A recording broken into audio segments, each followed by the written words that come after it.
4 PM news network में दोस्तों आपका स्वागत है। मैं हूं आपके साथ राशिद ज़हीर। उम्मीद तो मुझे नहीं थी, लेकिन ऐसा हो गया। समाज का एक वर्ग चेत गया है, जान गया है कि हमारी धार्मिक भावनाओं का इस्तेमाल करते हुए पहले किसी ज़माने में पंडित मौलवी जो मज़ारों पर बैठे हुए मुजाबिर थे, तांत्रिक थे, वो हमारी भावनाओं का इस्तेमाल करके हमारा सब कुछ लूट लेते थे। लेकिन इस बार राम मंदिर के पीछे राम मंदिर का अभियान बनाते हुए आरएसएस और बीजेपी ने जिस तरह से सत्ता पर कब्जा किया, उसके बाद उनकी मंशा खुल गई और एक वर्ग की समझ में थोड़ा सा आ गया। मुझे उम्मीद नहीं होती है वैसे। ये दोस्तों वीडियो में आपको दिखाऊंगा, ये अयोध्या की है, यानी कि फैज़ाबाद। अब तो फैज़ाबाद कहते हुए भी अजीबोगरीब लग रहा है।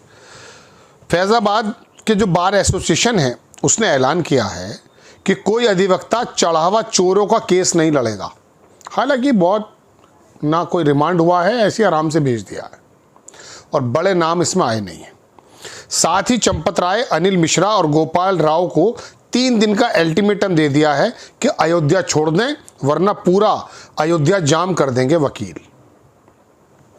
सरकार के बस में अब कुछ भी नहीं है, जनता को ही तय करना होगा कि क्या करना है। श्रद्धालुओं की संख्या और चढ़ावे में बड़ी संख्या में गिरावट आई है। योगी जी, ये लिख रहे हैं कोई साहब, परवीन कुमार यानी कि एडीजी जोन लखनऊ को मत लगा दीजिएगा, इसको मनाने के लिए जैसा पूर्व में ये करते आए हैं। छोटा सा वीडियो देखें।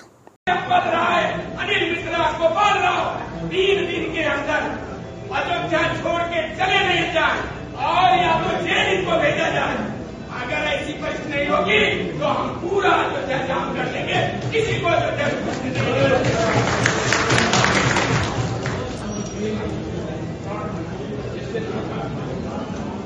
ये आपने वीडियो देख लिया दोस्तों। इसके अंदर उन्होंने 3 दिन का अल्टीमेटम दिया है। मैं आपको बता रहा हूं कि जिस दिन आंखों से पट्टी हटेगी, अभी तो राम मंदिर के चढ़ावे की इसी पट्टी हटी है, ये देश भी हमारा मंदिर ही है। जब आपको मालूम पड़ेगा ना कि इसके अंदर ये लोग करके क्या गए हैं या कर रहे हैं, तो मैं आपको बताऊं, फिर अल्टीमेटम आप देंगे, सब समाज देगा। लेकिन जो बताने की जिम्मेदारी गोदी मीडिया की थी, वो एक्चुअली कहीं और है, वो कुछ और कर रहे हैं, ज़बानें खरीद ली गई हैं। तो ये जो 3 दिन का चंपत राय को अल्टीमेटम दिया गया है, अब ये बताइए, इन लोगों का नाम रिपोर्ट में भी नहीं है। इस्तीफ़ा देने से पहली बात तो उन्होंने खुद ही मना कर दिया था चंपत राय जी ने कि कुछ नहीं हुआ है। फिर ये रकम बरामद डकैती की होने लगी। एक आदमी है वहाँ, उसका मैं सुन रहा था, 15,000 रुपये पर मंथ उसकी जॉब थी, कहीं चढ़ावे में लगा हुआ था। एक तो अयोध्या के अंदर बेहतरीन मकान ख़रीदा उसने, फिर एक उसने क्या कहते हैं वो शहर से बाहर लेते हैं ना, कौन सा हाउस होता, फार्म हाउस, एक स्कॉर्पियो बुक कराई 15,000 रुपये महीना के तनख्वाह के नौकर ने। अचानक मालदार हो गया। तो ये जो चढ़ावे का पैसा है ना, आप ये मत समझिए कि राम मंदिर पे चढ़ाया और आप बर्बाद हो गए। आपकी आस्था का तो रामचंद्र जी, ईश्वर जो भी हैं, वो देंगे उसका रिजल्ट। लेकिन बात यह है कि जब आपकी आस्था पे ही डकैती मारी जा रही है और चंपत राय का नाम तक नहीं है रिपोर्ट में।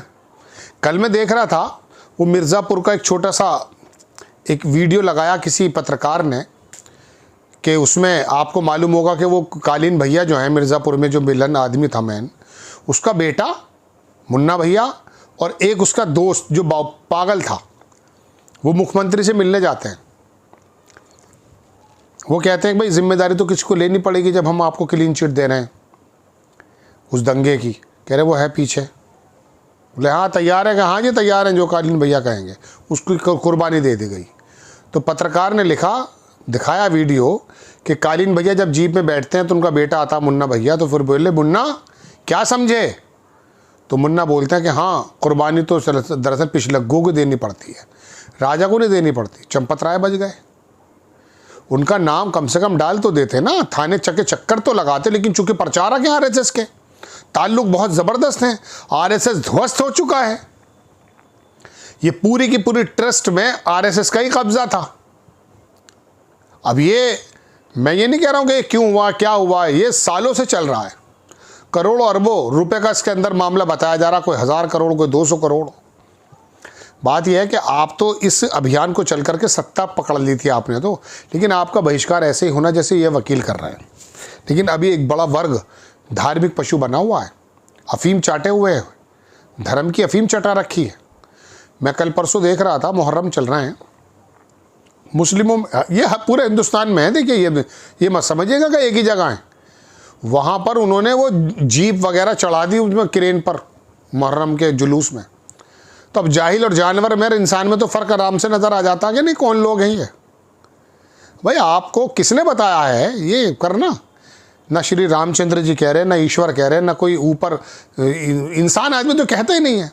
और जब ओशो बात निकाल देता है तो उसको तुम दुनिया से निकाला दे देते हो, देश निकाला दे देते हैं उसको। वो ये आडंबर को तो ख़त्म कर रहा था ओशो।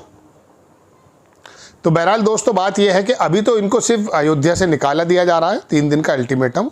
मैं आपको बता रहा हूँ, इनके जो सर्वे सर्वा है ना, जो पूरे देश के माहौल को बदल दिया है।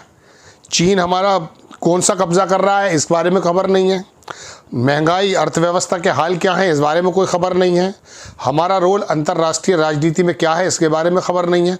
खबर है तो ये है, अरे साहब आप मथुरा की बात क्यों नहीं उठा रहे? योगी जी पूछ रहे हैं अखिलेश यादव से। ये बातें पूछने की हैं। तुम रामचंद्र जी की बात अयोध्या की उठाओ, उनको लगा दो तुम मथुरा में। यदुवंशी हो या मथुरा की बात क्यों नहीं करते? अरे तुम्हें बनाया रखा है यदुवंशी या मथुरा की बात करने के लिए नहीं, तुम्हें सरकार चलाने के लिए रखा गया है। मंदिर में बैठ करके घंटे बजाने के लिए, मस्जिद में चीखने के लिए नहीं रखा गया है। अगर ये करना तो छोड़ो इन कामों को, लेकिन नहीं, मैं भी ये खेल खेल रहा हूं, तू भी ये खेल खेल ले। भाई इस खेल के लिए वोट दिया था, पता चल गया। इतने मोटे मोटे पेट हो गए खा खा करके। दोस्तों अभी तो जैसे ही चंपत राय को बताया गया है, ये इस तरह की जो जब बातें खुलेंगी ना, और ये गोदी मीडिया खोलेगा नहीं, इंडिपेंडेंट रिपोर्टर्स हैं बेचारे, अपनी जान पर खेल कर वो काम करते हैं, यूट्यूबर्स हैं, बताते हैं, आंखें तो खुल रही हैं, मानना तो पड़ेगा। कब तक मक्खी जो है दूध के अंदर पीते रहोगे? आंखों देखी मक्खी निकलना मुश्किल है। हाँ, नशे में तो आदमी पेशाब भी पी जाता है, किसी का भी। ये नशा जिस दिन उतरेगा ना, उस दिन पता चलेगा कि हाथ खाली है, कुछ मिला नहीं है। तो ये एक मैं बता रहा था आपको कि अभी तो बहरहाल एक शुरुआत हुई है। वकील जो हैं पढ़े लिखे लोग हैं भाई, उन लोगों ने जब ये काम कर दिखाया तो जाहिर सी बात है ना। एक साहब लिख रहे हैं कि चंपत राय तेरे के कितने चमत्कार।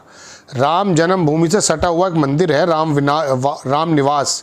हरिशंकर सफरीवाला बता रहे हैं कि चंपत राय ने लोगों का पैसा खिलाकर राम निवास का दरबार उठा ले गए। मूर्तियां, सोने से मड़ा हुआ पलंग, सिंहासन आदि उठा ले गए। मंदिर की ज़मीन पर कब्जा कर लिया, करोड़ों की ज़मीन कब्जा ली। अब हम वहां जाते हैं तो इनके गुंडे लेकर खड़े हो जाते हैं। इनका दावा है कि चंपत ने मंदिर से अटैच 400 बीघा ज़मीन पर कब्जा कर लिया है। ये साहब बता रहे हैं, वहीं के जो करते धरता, जिनकी तस्वीर मैं आपको लगा रहा हूँ, भारत समाचार छाप रहा है। इस वीडियो को दिखा नहीं सकता हूँ, ठीक है ना। अभी तो अयोध्या का निकाला हुआ है, पता नहीं कहाँ कहाँ का निकाला मिल जाएगा आपको। जय हिंद।